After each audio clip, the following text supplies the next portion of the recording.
The House of Mouse gets caught in a trap of its own making. Good afternoon, ladies and gentlemen. This is part 2 of today's Declaration of Truth from your host, Terry A. Hurlbut. In the first part, we reviewed the history of the Walt Disney Company, including the original EPCOT concept. Stick with me to the end because I want to tell you why that's relevant. I will also tell you about the events of this year and why the Reedy Creek Improvement District is now on a self-destruct countdown. Time alone will tell whether Disney even survives, much less becomes the family-friendly company America expected it to be. Here's a hint. I know we can't count on the Disney heirs, and I start to wonder whether we could even have counted on Walt Disney himself. You will definitely want to listen further to know what I mean by that. First, I want to shout out to the sponsor of this channel, which is Conservative News and Views, link in the description, and be sure to check out the awesome CNAV Store. Scroll down to the bottom for that link. Lots of good merchandise there, including this t-shirt, Rhino Hunting. And I want to remind you, I am a published author. Look for 2 new books, Matthew's Run and Matthew's War, available right now at the Amazon and Barnes & Noble stores, to name 2. They tell the story of what our country and our world might look like after 380-odd years of wokeness. And about a cyborg with a conscience who also just doesn't like to be used, leading a rebellion against it. And soon you'll be able to buy those books right in our store. All right, ladies and gentlemen. Sorry, boys and girls. Noah's, you have to stay out because today I have to treat a sensitive subject in a mature and forthright, though hopefully not racy, manner. We left off with Bob Iger bringing in the woke brigade, and then the board bringing in Bob Chapek after Disney suffered a blow to its brand with Kathleen Kennedy's handling of the Star Wars franchise. The woke brigade didn't like that and were looking for an opportunity to get Chapek, and they found one. Enter Governor Ron DeSantis of Florida. He proposed the Parental Rights in Education Act. Under it, as I've told you before, K-3 classroom instruction shall not include instruction in alternative sexual lifestyles. But more than that, anything you do say in class or to any particular pupil, you have to share with the parents, which means that outside groomers do not come into a school, suggest that a girl might be a boy or a boy a girl, and not tell that girl's or boy's parents. Aha, said the woke bullies. There's our wedge issue. So when Bob Chapek said nothing about that bill, all those creatives threatened to quit at once. This, then, was Bob Iger's payoff. So many of the creatives, managers, and executives at Disney were part of this bully crowd that Bob Chapek couldn't buck them all at once. So you got the Bob Chapek hostage video of him practically groveling to them. And that's why the official position of Disney became to seek repeal of the anti-grooming bill or to sue it away in court. Disney's customer base has let the company have it. The Disney Plus app might lose as many as 1 million subscribers. Families have canceled trips to Walt Disney World and the other parks. Several people protested outside of the Disney Burbank headquarters building, and the America First Legal Foundation sent a letter to the chairman of the board, Ms. Susan Arnold, demanding 3 different kinds of investigations.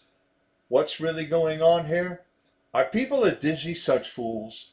The Bob Iger woke bullies have decided they don't care whether the company thrives or tanks. If they bring down Disney, they'll move on to some other company. Maybe Six Flags, SeaWorld, or Cedar Fair will be next. And what's Bob Chapek thinking? Either he deliberately showed the board what would happen to the company by giving the activists exactly what they wanted, or he is in over his head, is already defeated, and might as well get whatever golden parachute he can get and retire to private life.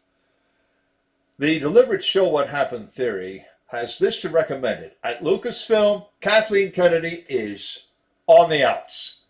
But more, the woke bullies had their Zoom bull session. That was never supposed to get out, but somebody leaked it. I'm not talking about Christopher F. Rufo. I'm talking about the person who gave him the footage to release. Who leaked it? Mightn't Chapek have done it? But the over-his-head theory has this to recommend it. Things are breaking down at Disney.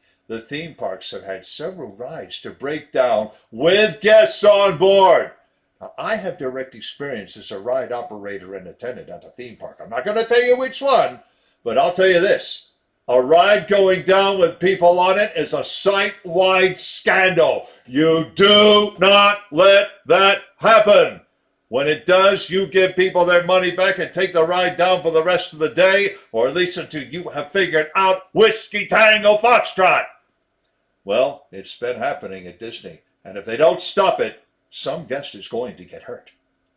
And now, last week, Governor DeSantis signed into law a bill to revoke every autonomous improvement district that came into being before 1968. That specifically includes the Reedy Creek Improvement District. Effective June 1st, 2023, every part of the Disney complex reverts to the jurisdiction of whatever county it's in. Reedy Creek Fire and Police Departments, gone. And start paying property taxes.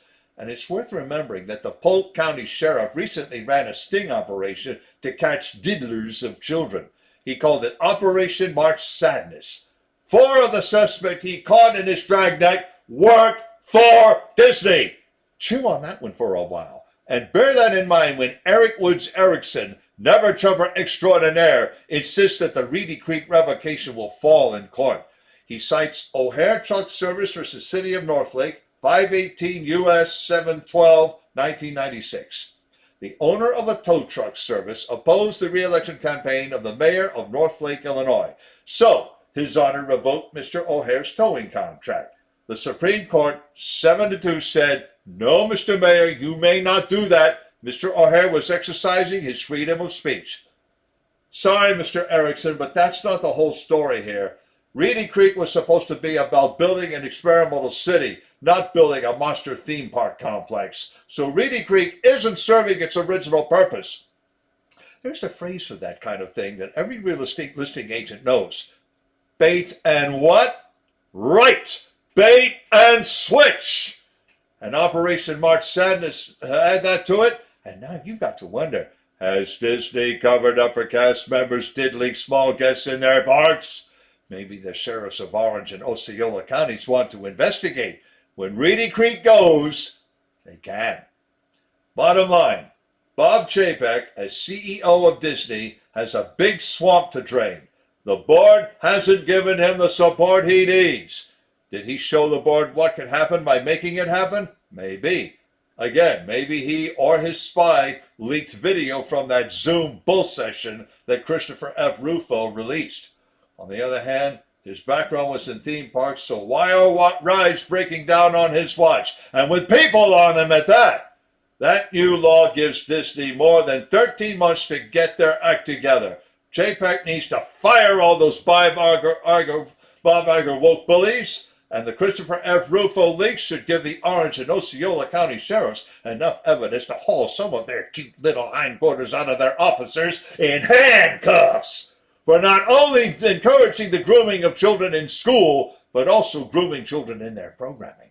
The independent counsels that America First Legal demands should go in, find out what's going on, and root it out. If these things happen, maybe Disney could still reach an accommodation. It might not look like the Reedy Creek Improvement District, but maybe it could be a separate Reedy Creek County. And if they do not happen, Disney goes down. Never mind the governor of Colorado inviting Disney to move there. You don't move Walt Disney World to another state. It's too big. More to the point, people just won't go there anymore. So there you have it, Ms. Susan Arnold, chairman of the board of Disney. Now you give Bob Chapek the support he needs, or find out whether he's sincere, and you bring in the independent counsels and fire who needs firing. Do that and you win. Don't do that and you lose. It's that simple. Links to the description of the article and to a dizzying variety of video and text resources, including the original EPCOT film and of the first part. And be sure to follow the links to the Conservative News and Views and to the CNAV Store. And if you like what you've heard, you can like this video and subscribe to this channel. This is Terry A. Hurlbut bringing you another declaration of truth and reminding you to let the truth set you free.